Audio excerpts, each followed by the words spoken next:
سلام كما يصنحوا فتواتن كبراتن تغطاتل تددبي تي في نسعة زدالنا لكم حاضرتن واناون زيناتات هجنا لكم قريبنا لنا كتكتاتلنا عدمنايو بكاندي ارستنت بتاتهم فليمنا لنا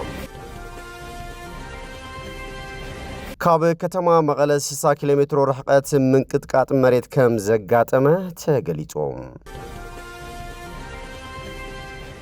መንግስቲ ኢትዮጵያ ሞትን ስቃይን ህዝቢ በመደናገር አጀንዳታት ንምኽዋል ምፍታኑ ናይ ገበን ክብል ውድብ ህወሓት አፍሊጦም ኢትዮጵያ ንዓሰብ ዘጠቃለለ ሓድሽ ካርታ ዕላው ጌራም ትራምፕ ንሓዳስ መራሒት ቬንዙዌላ አፈራሪሑ ናብ ዝርዝሩ ሰጊርና ኣለና ምስዕለታው ዜናታት ቢንያም ሓድሽ ሰናይ ምክትታል ካብ ከተማ መቀለ 60 ኪሎሜትር ርሕቀት ምን ቅጥቃጥ መሬት ከም ዘጋጠመ ተገሊጾም ዓለም ለኻውያን ትካላት GFZ ከምኡውን USGS ኣብ ዘውጽኡ ወጸብጻብ ካብ ከተማ መቀለ ንኣንፈት ሰሜናዊ ምብራቕ 60 ኪሎሜትር ርሕቀት ምን ቅጥቃጥ መሬት ከም ዘጋጠመ ተሓቢሩ እቲ ዘጋጠመ ምን ቅጥቃጥ መሬት 4.5 ክሳብ 4.8 ሬክተር ስኬር ዘዕቀንን ናይ 10 ኪሎሜትር ዕምቆት ዝነበረን እዩ ተባሂሉ ነዝሪ ናይቲ ሰዓት 5:05 ለይቲ ዘጋጠመ ምንቅጥቃጥ ኣብ ከተማ መቀለ ከም ዝተሰምዐ ፍልፍላት ማሕበራዊ ሚድያ ገሊጾም ምንቅጥቃጥ መሬት ኣብ ትሕቲ መሬት ዝህሉ ረዕዳዊ ምፍላሕ ዝመኸኸ ከውሒ ዝተዓፈነ ናይ ዘመናት ሙቐትን ድፊት ማያዊ ኣካላትን ዝፈጥርዎ ምዃኑ ድማ ሶሙያ ስነ ምድሪ የረድኡ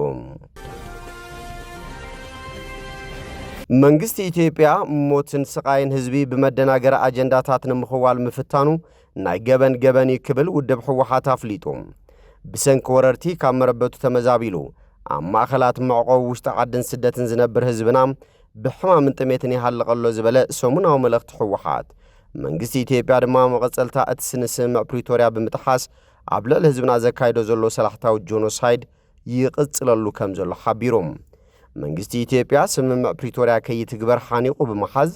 ኣብ ልዕሊ ህዝቢ ትግራይ ዝፍጽሞ ጆኖሳይድ አጠናኺሩ ቀጺሉሎ ዝበለ ውድብ ህወሓት መንግስቲ ኢትዮጵያ መኸተ ህዝቢ ትግራይ ጠሊሞም ኣብ ትሕቲኡ ንስተቃሰቡ ከምኡውን ሲቪልን ወታደራውን ሰበስልጣኑ ኣዋፊሩ ነዚ አጀንዳ ንምኽዋልን ካልእ ናይ ጽልእን ቅርሕንትን ሓቲት ንምፍጣርን ኣብ ምስራሕ ተጸሚዱ ከም ዝርከብ ከሲሶም ሞትን ስቃይን ህዝቢ በመደናገር አጀንዳታት ንምኽዋል ምፍታን ናይ ገበን ዝበለት ውድብ ብሰንኪ ወረርቲ ካብ መረበቱ ተመዛቢሉ ኣብ ማእኸላት መዕቆብ ውሽጢ ዓድን ስደትን ዝነብር ህዝብና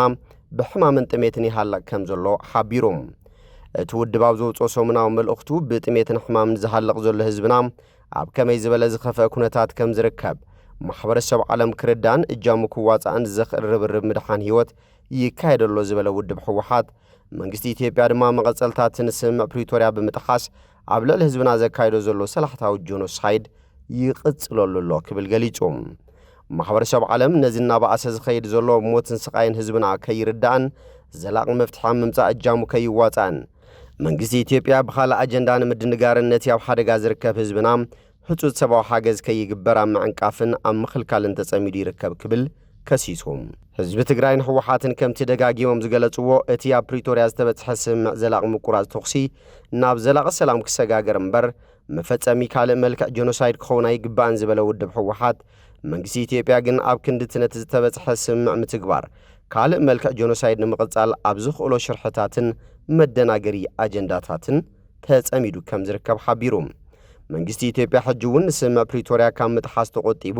ብመሰረት እቲ ስምምዕ ምዕራብ ትግራይን ጸለምትን ወሪሮም ዝሓዙ ዕጡቃት ብምውጻእ ሕገ መንግስታዊ ላዕላዊ መሬት ትግራይ ክኽበር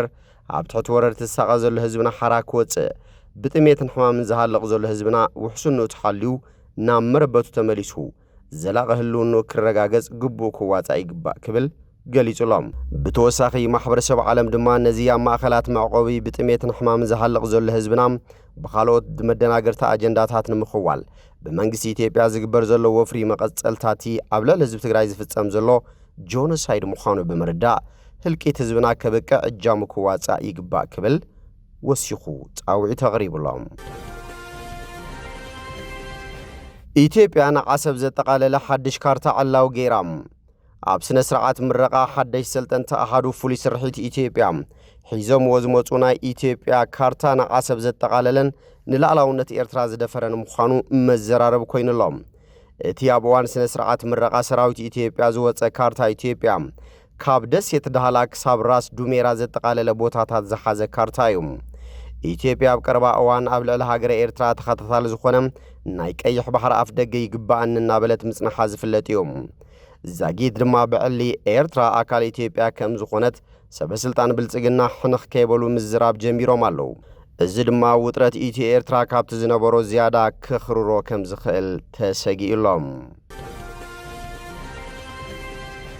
ዶናልድ ትራምፕ ንሓዳስ መራሒት ቬንዙዌላ ኣፈራሪሖም ዶናልድ ትራምፕ ንሓዳስ መራሒት ቬንዙዌላ ደልሲ ሮድሪጌዝ ቅኑዕ እንተዘይጌራ ንሳውን ኣዝዩ ከቢድ ዋጋ ምናልባት እውን ካብ ናይ ማድሮ ዝኸፍአ ክትከፍል ከም እትኽእል ምስ ኣትላንቲክ ኣብ ዝገበሮ ቃለ መሕተት ጠንቂቖም ትራምፕ ነዚ ዘስምዐ ካብ ስልጣኑ ዝተኣለየ ፕሬዚዳንት እታ ሃገር ኒኮላስ ማድሮ ሶኒ ኣብ ቤት ፍርዲ ኒውዮርክ ክቐርብ ኣብ ዝተዳለወሉ እዋን እዩ ኣሜሪካ ነቲ ብገበናት ዘይሕጋዊ ምስጋር ዕፀ ፋርስን ኣፅዋርን ተኸሲሱ ዘሎ ማድሮ ናርኮ ሽበራዊ መርበብ ከም ዝሃነፀ ትኸስስ ንሱ ግን ነቲ ክሲ ይነጽጎም ኣብ ካራካስ ዝተፈጸመ መጥቃዕትን ዝሰዓበ መጮይትን ናብ ኣሜሪካ ምጋዓዝ ማድሮን በዓልቲ ቤቱን ኣመልኪቱ ጸሓፊ ጉዳያት ወጻኢ ማርኮ ሩቢዮ እዚ ኹናት ከም ዘይኮነን በዚ ድማ ንኮንግረስ ኣሜሪካ ምሕባር ኣድላይነት ከም ዘይነበሮን ተኸራኺሩ ቅድሚቲ ኣብ ቬንዙዌላ ዝተኻየደ ስርሒት ኣሜሪካ ንምንታይ ፍቓድ ኮንግረስ ዘይተሓተተ ተባሂሉ ንዝብል ኣብ ኤቢሲ ንዝቐረበሉ ሕቶ እዩ ሩቢዮ እዚ ወራር ስለ ዘይኮነ ኣድላይ ኣይኮነን ኢሉ ንሱ ስርሒት ምኽባር ሕጊ ክብል ብምግላጽ ማድሮ ብወከልቲ ኤፍቢኣይ ከም ዝተኣሰረ ገሊጾም ገለ ኣባላት ባይቶ ዴሞክራትስ ግን እቲ ስርሒት ተግባር ኩናት ክብልኦም ዝገልጽዎም ትራምፕ ኣብ መግለጺ ወሲኹ ንቬንዙዌላ ለውጢ ስርዓት ዝኾነ ክትብሎ ትኽእል ኢኻ ካብቲ ዘሎ ይሓይሽ ካብቲ ዝገደደ ክኸውን ኣይኽእልን ኢሉ ብቐዳም ትራምፕ ውሑስን ግቡእን ፍትሓውን ምስጋር ክሳብ ዝከኣል ኣሜሪካ ነቲ ሃገር ክትመርሕ ምዃና ተሓኒ ነይሩ ብተወሳኺ እውን ኩባንያታት ነዳዲ ኣሜሪካ ናብቲ ሃገር ብምግዓዝ ትሕተ ቅርፂ ንምጽጋን ነቲ ሃገር ገንዘብ ምእካብ ክጅምራ ቃልኣት እዩ ፕሬዚዳንት ኣሜሪካ ነዚ እኳ እንተገለጸ መሻርክቲ ማድሮ ግን ገና ኣብ ስልጣን ይቕጽሉሎም መንግስቲ ኪባ ሓይልታት ኣሜሪካ ንማድሮን በዓልቲ ቤቱን መጥቃዕቲ ብምፍጻም ኣብ ዝማርኹሉ እዋን 32 ተባዓት ተቓለስቲ ኪባ ከም ዝሞቱ ገሊጾም እታ ናይ ነዊሕ እዋን መሓዛ ማድሮ ዝኾነት ማሕበረነታዊት ኪባ ንክልተ መዓልታት ሃገራዊ ሓዘን ኣውጃላ ሩቢዮ ብሰንበት ኣብ ዘካየዶ ቃለ መሕተት ኣሜሪካ ኣብ ቬንዙዌላ ዘካየደቶ ወታደራዊ ስርሒት እቲ ስጉምቲ ምስታ ደቡብ ኣሜሪካዊት ሃገር ኣውግእ ኣለና ማለት ከም ዘይኮነ ኣስሚሩሎም ሩቢዮ ብዝሃቦ መግለጺ ኣንጻር መርበባት ዘይሕጋዊ ምስጋር ዕፀ ፋርሲና ኣብ ኩናት ዘለና እዚ ኣንጻር ቬንዙዌላ ዝግበር ኩናት ኣይኮነን ኢሉ እቲ ጸሓፍ ጉዳያት ወጻኢ ብተወሳኺ ቬንዙዌላ ቅኑዕ ውሳነታት እንተዘይወሲዳ ኣሜሪካ ረብሓታትና ንክሕሎ ዘለዋ ኣማራጽታት ክትጥቀም ኢሉሎም ትራምፕ እውን ንጎረቤት ቬንዙዌላ ኮሎምቢያ ኣፈራሪሑ ኣብ ኤርፎርስ ዋን ዝነበሩ ጋዜጠኛታት ኣብ ዝሃቦ መግለጺ ዝኾነ ወታደራዊ ስጉምቲ ኣብ ልዕሊ ኮሎምቢያ እኳ እንተዘይተዛረበ ንፕሬዚዳንት ኮሎምቢያ ጉስታቮ ፔትሮ ግን ሕሙም ክብሎ ጽቡቕ ኮይኑ ይስማዓኒ ኢሉ ኮሎምቢያ እውን ኣዝያ ሓሚማ እያ ብሓደ ኮካይን ሰሪሑ ንኣሜሪካ ምሻጥ ዝፈቱ ሕሙም ሰብ ትመሓደር እዚ ግን ነዊሕ ኣይክቕጽልን ኢሉ ማድሮንን በዓልቲ ቤቱን ኣብ ኒውዮርክ ኣብ ቅድሚ ዳኛ ክቐርቡ ምዃኖም ድማ ተሓቢሩሎም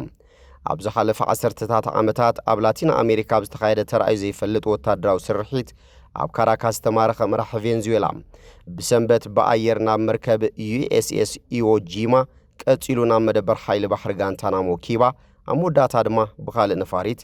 ናብ ኒውዮርክ ተሰጋጊሩ ኣሜሪካ ንኒኮላስ ማድሮ ንምሓዛብ ዘካየደቶ ስርሒት 32 ዜጋታታ ከም ዝተቐትሉ ፍሊጣ እታ ብደሳዊ ሰልፊ ትመሓደር ኣብ ነዳዲ ቬንዙዌላ ትምርኮስ ሃገር ጸጥታ ማድሮ ንምውሓስ ሓይልታት ኣዋፊራ ነይራ ኣብ መላእ ሰራዊት ቬንዙዌላ ድማ ኣባላት ኣለውዋ ፕሬዚዳንት ኪባ ሚጌል ዲያዝ ካነል ነቶም አንጻርቶም ንፕሬዚዳንት ቬንዙዌላን በዓልቲ ቤቱን ካብ ሃገሮም ዝጨወይን ብዘይሕጋዊ መንገዲ ዘውጹን ሓጺያዊ ዩኒፎርም ዝለበሱ ኣሸበርቲ ክዋደቑ ዝወደቑ ተባዓት ተጋደልቲ ኪባ ብምዝካር ንኽልተ መዓልቲያ ሃገራዊ ሓዘን ኣውጃ ዘላ ዶናልድ ትራምፕ ብዛዕባ ተኽእሎታት ካልኦት ወታደራዊ ስጉምቲ ምስተሓተተ ድማ ኪባ በዓላ ክትወድቕ ተኽእሎ ስለ ዘለዋ ኣብ ልዕሊ ኪባ ወታደራዊ ስርሒት ኣየድልን ኢሉ ኣብ ኮሎምቢያ ምትእትታው ግን ኣይነጸጎን ንጸጋማዊ ፕሬዝዳንት ጉስታቮ ፔትሮ ነጋዳይ ኣጸፋርስን ሕሙምን ክብል ገሊጽዎም ፔትሮ ነቲ ክስታት ብምንጻግ ትራምፕ አንጻሩ ይገብሮ ካብ ዘሎ ጸለመ ክቁጠብ ኣጠንቂቖም ሰለይቲ ኣሜሪካ ንፕሬዝዳንት ቬንዙዌላ ኒኮላስ ማዱሮ ንኣዋርሕ ዝኣክል ንነፍሲ ወከፍ ምንቅስቓስ እቲ ፕሬዝደንት ኣበይ ከም ዝድቅስ እንታይ ከም ዝበልዐን እንታይ ከም ዝኽደንን ክዕዘቡ ጸኒሖም እዮም እቲ ስርሒት ናይ 2 ሰዓትን 20 ደቓይቕን ኮይኑ በአየር መሬትን ባሕርን ዝተፈጸመ ንብዙሓት ኣብ ኣሜሪካ ናብ መላእ ዓለምን ዘደንጸወ ፍጻመ እዩ ነይሮም ዓርቢ ትራምፕ ትስርሒት ክጅመር ኣዚዙ ኣብ ካራካስ ሓያሎ ፍንጀራታት ክስምዓን ትኪ ኣብ ልዕሊ እታ ከተማ ክለዓልን ድማ ተራእዩ እዚ ከምዚ ኢሉ እንከሎ ብኸቢድ ዝተዓጠቑ ሓይልታት ኣሜሪካ ናብ ርእሰ ከተማ ካራካስ ይብገሱ ነይሮም ምስኦም ድማ ማዓፁ ናይቲ ውሑስ ገዛ ማዱሮ ክስርስሩ ዝሕግዝ መሳርሕታት ዓጢቖም ነይሮም መጥቃዕቲ ኣሜሪካ ድሕሪ ምጅማሩ ነዊሕ ከይጸንሑ ኣብቲ ማዱሮ ዝርከበሉ ቦታ በፂሖም ብመሰረት ትራምፕ ማዱሮ ናብ ውሑስ ክፍሊ ክሃድም ፈቲኑ ናብቲ ማዓጾ በፂሑ ክዓጽዎ ይከኣለን ኢሉ ድሕሪኡ ሄሊኮፕተራት ንማዱሮን በዓልቲ ቤቱን ኣብ መርከብ ሒዘን ካብ መሬት ቬንዙዌላ ወፅየን እምባር ከስፍትዋትን ክቡራትን ተኸታተልቲ ደደቢት ቲቪ ነሰዓ ዘዳልናልኩም ዜናታት ነዚኦም ይመስሉ ስለ ትምክትታልኩም ኣመስጊና ብኻልኦት ክሳብ ንራኸብ ሰሰናይ ንዓኹም